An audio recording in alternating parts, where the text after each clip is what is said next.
రాష్ట్రానికి ప్రత్యేక హోదా విషయంలో భాజపా వెనకడుగు వేయలేదని భాజపా అఖిల భారత మహిళా మోర్చా నాయకురాలు పురంధేశ్వరి తెలిపారు. ప్రత్యేక హోదా మేరకు కేంద్రం రాష్ట్రానికి సహకారం అందిస్తోందని అన్నారు. విజయవాడలో భారతీయ జనతా పార్టీ రాష్ట్ర పదాధికారుల సమావేశం కొనసాగుతోంది. పార్టీ జాతీయ ప్రధాన కార్యదర్శి అరుణ్ సింగ్, పార్టీ రాష్ట్ర వ్యవహారాల ఇన్ఛార్జ్ సిద్ధార్థనాథ్ సింగ్, పార్టీ రాష్ట్ర అధ్యక్షుడు కంభంపాటి హరిబాబు ఆధ్వర్యంలో సమావేశం జరిగింది. అన్ని జిల్లాల నుంచి పార్టీ అధ్యక్షులు, ముఖ్య నాయకులు ఈ సమావేశానికి హాజరయ్యారు.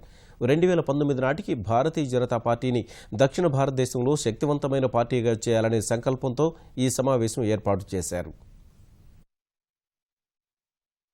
మేము ప్రత్యేక హోదా అన్న పదాన్ని మేము వాడలేము, కానీ ఖచ్చితంగా ఆ ప్రత్యేక హోదా స్థాయిలో సహకారాన్ని ఆంధ్ర రాష్ట్రానికి అందివ్వడానికి మేము సంసిద్ధంగా ఉన్నాము. కొంతమంది నాయకులకి తెలుసు ప్రత్యేక హోదా ఇవ్వలేనటువంటి పరిస్థితి ఉన్నప్పటికీ కూడా వాళ్ళు ప్రత్యేక హోదానే కావాలి అని చెప్పి పట్టుబట్టం అనేది చాలా శోచనీయం. కనుక వారు కూడా విశ్లేషించుకోవాలి. ప్రత్యేక హోదా అన్న పదాన్ని టెక్నికల్ ఇష్యూస్ వల్ల మేము వాడలేకపోవచ్చు. కాకపోతే దాని కింద వచ్చే సంపూర్ణమైనటువంటి సహకారాన్ని ఆంధ్ర రాష్ట్రానికి ఇవ్వడానికి కేంద్ర ప్రభుత్వం సన్నద్ధంగా ఉంది.